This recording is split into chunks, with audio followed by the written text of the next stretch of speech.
Hi, I'm Debbie. Today we're going to talk about our bottle cutter. It's a Generation Green G2 fully recycled bottle cutter. So it's recycled to help us with our recycling. So obviously a bottle cutter will cut bottles like these ones. And what we're going to do with our bottle cutter is score lines around the bottle, and then we simply cut out those sections of the bottle so that we've got nice neat pieces of glass to work with. Our alternative to using a bottle cutter is to just smash the glass into random pieces, which can be fun at times, but you sometimes want to have nice standard regular sized pieces of glass to work with. So I've got some glass here to show you, glass that has been cut as we're going to do today with our glass cutter. So by regular sizes, this is what I'm talking about. We cut rings out of the glass. So we've got wine bottles, we've also got a nice brighter green glass that we can use from smaller bottles, and of course we've got our clear glass, and if we're so lucky as to pick up a nice blue bottle like this, the blue glass obviously comes out very, very nice. I'll show you some pieces of jewellery that we've made from our recycled glass.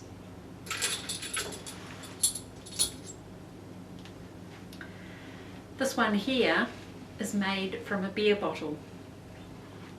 And it's just simply a ring taken from the beer bottle and fused in one of our larger kilns, and it has just slumped down, and we have put some Dichro slide on this one.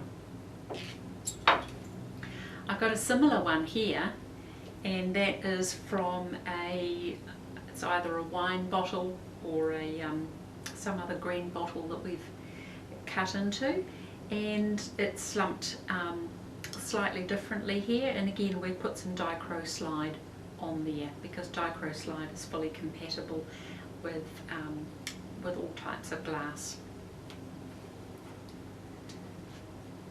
Another one here is one that we have made from a beer bottle, and it has just a small piece of dichroic on the top there. And we've got a lovely blue one here, obviously made with from a blue bottle, and again we've got some dichroic slide across the top, which again is compatible with any sort of glass. I rather like this one here, done very transparent with, it has blue and some green, and it's done on a clear piece. So obviously three different bottles have gone into the mix with this one. And the last one I have to show you here today is one that has been cut from a wine bottle, and we have put some fusing paper inside this one, and then put a little piece of dichroic glass on clear on the top of there, which has come out sort of with an orangey sort of effect. I rather like that one myself and wear it quite a lot. Always get lovely comments about that one. So the first thing we're going to do today is unpack our bottle cutter from the box, and we're going to assemble it. So now to assemble, I think we're going to need our glasses for this so that I can read our instructions. So the first thing to do is to take part E, which is this long one here, and part D, which is this wee one here, and then we're going to slide. We've just opened that up so that we've got a gap in the middle, and then we're just going to slide that through there. Now before we do the screws up with that, we're going to take our other part, which I think is called A, this one here with the little green top, and we're going to pop that inside that little piece there as well, so that our bottle cutter is going to sit perpendicular there. We can now screw that up and tighten that off. And the next part now is to pop our cutter C onto our part E.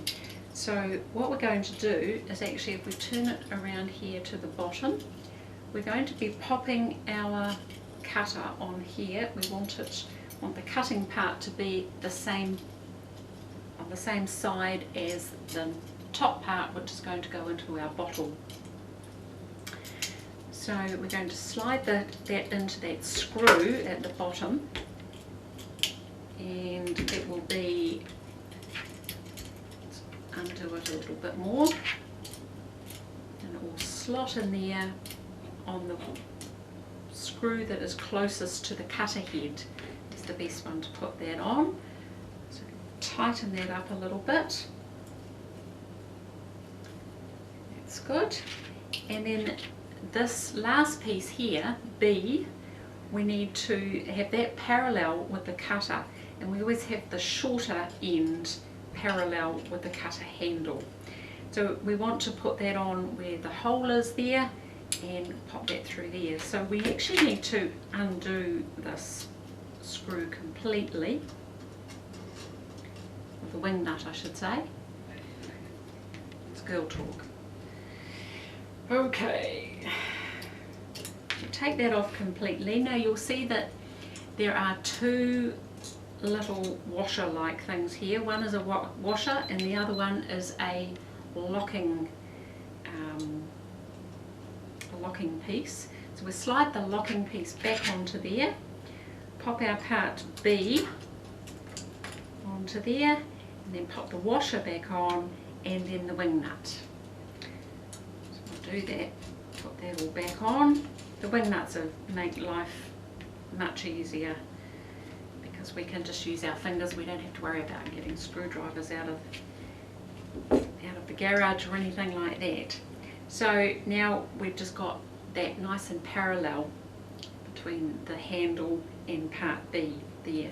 So make sure all your wing nuts are tightened up really firmly there. And there we have it. And part F, we'll have a little talk about what part F does. So the tapper is simply used for once we've scored out our line, and it just helps us to break that glass out. You can sit it there and just gently tap on the bottle. I've never used this myself, because the method that we use to break the glass from there really doesn't require that method at all, but it is there in your pack for you to use. So there's our completed bottle cutter, all ready to be used. When you're not using it, you can simply unloosen the screws up here, push that down like that, and you can slide that one around the side for easy storage. So in our next video we will teach you how to actually cut some glass from a wine bottle.